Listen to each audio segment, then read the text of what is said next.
جو ہے پہلے مرحلے میں 24 کیا جائے گا، پھر 34 تک لے کے جانے کا ان کا اندیا ہے۔ اب اس میں بھی پریکٹس اینڈ پروسیجر جو بل ہے یہ غالباً تیسری دفعہ یہ قانون چینج ہو رہا ہے، اور اس میں جو پہلے یہ ہوتا تھا چیف جسٹس آف پاکستان اور 2 سینئر ججز، اب اس میں مزید 2 ججز کا ایڈیشن ہونے جا رہا ہے کہ 2 فردر یعنی کہ 4 ججز اور چیف جسٹس آف پاکستان۔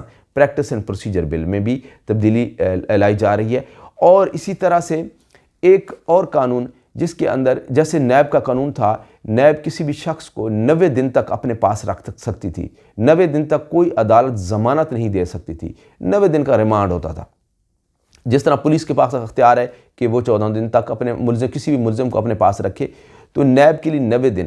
اور 90 دن کیوں رکھے گئے؟ اس میں پولیٹیکل وکٹمائزیشن اور دوسری چیزیں بھی انوالو تھیں، تو وہ اس کا سہارا لیا جاتا تھا۔ اب ایک اور نیا قانون لایا جا رہا ہے جس کے تحت کوئی بھی جو فورسز کی جو اچھا کچھ قوانین ہوتے ہیں ٹرانزٹری قانون ہوتے ہیں، یہ قوانین کی مدت صرف 2 سال 1 سال رکھی جاتی ہے۔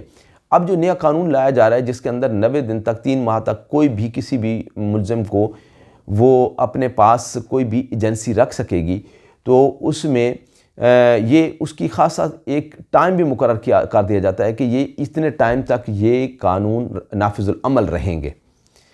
اب پہلی اور امپورٹنٹ بات یہ ہے کہ جو لیجسلیچرز ہوتے ہیں یہ بڑا ان کے ساتھ ایک وزڈم اٹیچ کیا جاتا ہے کہ نیشنل اسمبلی میں جو بیٹھے لوگ ہوتے ہیں یہ قوانین بناتے ہیں، اور ایسے قوانین بناتے ہیں جس کے دورس نتائج ہوتے ہیں، پورا ملک ان کے اوپر چلتا ہے، اور اس میں لوگوں کی فلاح و بہبود اور بھلائی کے لیے یہ قوانین بنائے جاتے ہیں۔ اس میں پرسنل گینز شامل نہیں ہوتے۔ یاد رکھیے کوئی بھی قوانین بنائے جائیں اور ان کے اوپر پرسنل گین کا دھبا ہو یا اس کے اوپر بائسڈ ایٹیٹیوڈ ہو یا اس طرح کا ہو تو اس کے اثرات بڑے برے اثرات آتے ہیں۔ اب ہمارے پاس جو پریکٹس اینڈ پروسیجر بل میں تبدیلی آ رہی ہے، اور جو سپریم کورٹ آف پاکستان کے اندر جو قوانین تبدیل کیے گئے ہیں، 26 امینڈمنٹ کے حوالے سے بھی تبدیلیاں کی گئی ہیں۔ یاد رکھیے کہ 26 امینڈمنٹ کو سپریم کورٹ آف پاکستان کے اندر چیلنج بھی کر دیا گیا ہے کہ یہ خلاف آئین ہے اور اس کے اندر یہ تبدیلی نہیں کی جا سکتی۔ دیکھتے ہیں اس کا آگے کیا بنتا ہے جب وہ کیس چلے گا، کیونکہ سب جوڈس میٹر ہو جائے گا، تو جب وہ کیس چلے گا تو پھر پتہ چلے گا کہ وہ ہمارا جو یہ کس طرف اونٹ کروٹ بیٹھتا ہے۔ اب پریکٹس اینڈ پروسیجر بل اور خاص طور پر جو جوڈیشل کمیشن ہے، جوڈیشل کمیشن کے بھی جو ابھی رولز بننے ہیں، اسی طریقے سے اور ایک اور بیسیکلی جو کمپلیکیشن آ رہی ہے کانسٹیٹیوشنل بینچ کی ہے۔ اب دیکھتے ہیں کہ کانسٹیٹیوشنل بینچ میں کون بیسیکلی اس کو لیڈ کرتا ہے۔ مسٹر جسٹس منصور علی شاہ اور جو ایک مسٹر جسٹس منیب اختر صاحب، یہ جو 2 ججز ہیں یہ سینئر ججز ہیں۔ اسی طریقے سے چیف جسٹس آف پاکستان اس کو ہیڈ کر رہے ہیں سپریم کورٹ آف پاکستان کو۔ تو اب ادارہ کس طرف جاتا ہے، ادارہ کی انڈیپینڈنس کس طرف جاتی ہے، کیا وہ لیجسلیچرز جنہوں نے قوانین میں تبدیلیاں کی ہیں کیا ان کو قوانین فائدہ دیتے ہیں یا نہیں دیتے؟ یاد رکھیے کہ بہت بڑی مثال ہے کہ اگر آپ کوئی ایسا سٹیپ لیتے ہیں جس کے پیچھے ایک بہت بڑا پلاٹ ہوتا ہے، ملافائڈی ہوتی ہے، وہ جو سٹیپ ہے وہ کبھی فائدہ کسی کو بھی نہیں دیتا۔ اگر وہ نیک نیتی کے ساتھ کوئی بھی سٹیپ لیے گئے ہیں تو اس کے اچھے اثرات ضرور آئیں گے۔ اچھا، میں یہاں پر ایک انتہائی ادب سے گزارش کروں گا تمام ایلیٹ کلاس جو ہمارے ملک کو لیڈ کر رہی ہے، تمام اسٹیبلشمنٹ جو ہمارے ملک کو لیڈ کر رہی ہے، کہ ہمارے ملک کا ایک عام جو لیٹیگنٹ ہے وہ انتہائی برے حالات میں ہے، وہ انتہائی سفر کر رہا ہے۔ اس ملک کے اندر کسی کے ساتھ ظلم ہو جائے اور وہ مدعی بن جائے تو وہ ایک اور ظلم ہوتا ہے۔ کسی کیس کا مدعی بننا بھی بہت بڑی سزا ہے۔ اب کیا پارلیمنٹ اتنی ایمرجنسی میں اس لیٹیگنٹ، اس عام بندے کے لیے بھی قانون بنائے گی؟ کیا یہ قوانین صرف اشرافیہ تک بنتے رہیں گے؟ یہ میرا ایک اہم امپارٹنٹ کوسچن ہے۔ یاد رکھیے کہ جو نیچے عدلیہ کے حالات ہیں وہ انتہائی جو ہیں، آپ سبھی کو پتہ ہے کہ انصاف کے معاملات کیسے ہیں، جسٹس کا سسٹم کیسا ہے، وہاں پر جسٹس ڈیلیور نہیں ہو رہا۔ جسٹس کو خریدنے کے لیے لوگ وہ کر رہے ہوتے ہیں کہ جی ہم کس طرح مینج کریں کہ جی ان کی لوگوں کی ایک سوچ بن چکی ہے، حالانکہ ایسا نہیں ہے۔ بہت سارے ججز بڑی محنت سے کام کر رہے ہیں، انصاف دے رہے ہیں اور لوگوں کے لیے کوشش بھی کر رہے ہیں، لیکن سسٹم اتنا کمپلیکیٹڈ ہو گیا ہے کہ اچھے لوگ جو کام کرنا چاہتے ہیں، جو اچھے وکلاء جو کام کرنا چاہتے ہیں، جو اچھے ججز وہ کام کرنا چاہتے ہیں، وہ کام نہیں کر پا رہے۔ اس کی مین وجہ یہ ہے کہ تمام جو آرگنز ہیں جسٹس سسٹم کے، وہ ان کو سپورٹ نہیں کر رہے۔ سپوز پولیس کا نظام جو ہے وہ اس کی بہتری لانا بہت ضروری ہے۔ ایک جو انویسٹیگیشن آفیسر ہے اس کی کوئی کوالیفیکیشن پراپر نہیں ہوتی، وہ لا گریجویٹ نہیں ہوتا، اس کو صحیح طریقے سے قوانین کا علم نہیں ہوتا، وہ ضمنیہ لکھتا ہے، پولیس ڈائری لکھتا ہے، اور اسی پولیس ڈائری کے اوپر کسی کو سزا ہوتی ہے اور کسی کو اس کی جزا ملتی ہے، یا کوئی بڑا سا ملزم جو ہے وہ پوری جال پھاڑ کے نکل جاتا ہے۔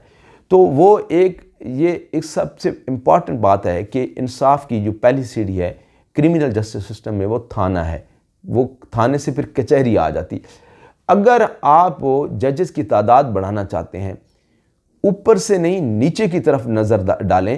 اب نیچے جو سسٹم ہے جب تک وہ ٹھیک نہیں ہوگا تب تک معاملات ٹھیک نہیں ہوگے۔ سول مقدمہ کوئی بھی وکیل بھی اگر دائر کرتا ہے تو پہلے تو یہ ہوتا تھا کہ جی دادا پوتا والا سسٹم، تو اب تو جو لائرز ہیں وہ خود اپنے آپ کو اگریوڈ محسوس کرتے ہیں۔ پروفیشنل وکیل جو ہے وہ اپنے آپ کو ایک سزا کے طور پر وہ کیس اس کو لے لیتا ہے کہ جی یہ کیس اتنا لمبا ہو گیا ہے کہ اس کو اس کیس کے اندر کسی قسم کی کمپنسیشن نہیں نظر آتی، تو اور ایک مایوسی کا عالم بھی شروع ہو جاتا ہے۔ لیکن بجائے کہ ہم اس نئے اوپر سے جو آپ نے جو نیا ایک معاملہ کی ہے کہ جی بیک لاگ آگے کیسز کا بیک لاگ ختم ہونا چاہیے، تو بھائی نیچے بھی بہت بڑا ایک انبار کو ہمالیہ جتنے کیس پڑے ہوئے ہیں، تو ان کو کون ہٹائے گا؟ ان کے ہٹانا بھی ضروری ہے۔ ان کے لیے ہم ان قابل لوگوں کو سامنے لائیں جو سسٹم کو ٹھیک کرنا جانتے ہیں۔ جب تک قابل لوگ سامنے نہیں آئیں گے جو اوپر جا کر سسٹم کو کمانڈ نہیں کر سکیں گے، تب تک سسٹم ٹھیک نہیں ہو سکتا۔ سسٹم کو ٹھیک کرنے کے لیے پولیٹیکل جو اسٹیبلٹی بھی ضروری ہے، اس کے ساتھ ساتھ لوگوں کا شعور ضروری ہے، اور ساتھ ساتھ ایک جو ہمارا کسی بھی ملک کا جو مین آرگن ہوتا ہے، اس کی پروگریس کا، اس کی ترقی کا، اس کے اعتماد کا، اس کے کانفیڈنس کا، وہ جسٹس سسٹم ہے، وہ عدالتیں ہیں۔ جب بھی کسی کو کوئی تکلیف پہنچتی ہے تو وہ فوراً کہتا ہے میں تمہیں عدالت میں دیکھ لوں گا۔ اسی طریقے سے بہت سارے چرچل کی مثال دی جاتی ہے کہ اس نے کہا تھا کہ ہمارے ملک میں اگر عدالتی نظام ٹھیک چل رہا ہے تو ہم جنگ ہار نہیں سکتے، ایون کہ باہر کا دشمن بھی آپ کے اوپر اٹیک نہیں کر سکتا جب تک آپ کا جسٹس سسٹم اچھا ہو۔ تو اللہ اور اللہ کے رسول نے ججز کے بارے میں بہت سخت احکامات دیے ہیں، بہت وعید دی ہے کہ اللہ کا جو اچھا جج ہوگا وہ اللہ کے عرش کے سائے کے نیچے ہوگا، اور جو جج لوگوں کے ساتھ ناانصافی کرے گا اس کا انجام بھی آنے والی جو زندگی ہے، جو اخروی زندگی، اس کے اندر بھیانک انجام ہو سکتا ہے۔ تو ہمیں اسی طریقے سے جسٹس سسٹم کے ساتھ جو وکلاء حضرات جڑے ہوئے ہیں تو ان کو بھی انصاف کے لیے کوشش کرنا چاہیے، کیونکہ اللہ نے حکم دیا ہے کہ انصاف کے لیے کوشش کرو۔ لکھنے والا انصاف کے ساتھ لکھے اور پڑھنے والا انصاف کے ساتھ پڑھے، اور ڈیسائیڈ کرنے والا انصاف کے ساتھ ڈیسائیڈ کرے۔ تو امید ہے کہ یہ ویلاگ آپ کو اچھا لگا ہوگا۔ آگاہی کے سفر میں ہمارے ہم سفر رہیے۔ ہم انشاءاللہ جو بھی قوانین آتے ہیں ان کے ساتھ آپ کو آگاہ کرنا ہمارا بیسیکلی ٹارگٹ ہوتا ہے کہ ہم آپ کو اویئرنیس دیں کہ نیا قانون آیا ہے تو نیا قانون کیا ہے، اور اس کی کیا جو ہے بیسیکلی جو اس کا مقصد کیا ہے، اور آنے والی جو معاملات ہیں ان کے اوپر ہماری نظر رہے گی۔ بہت شکریہ۔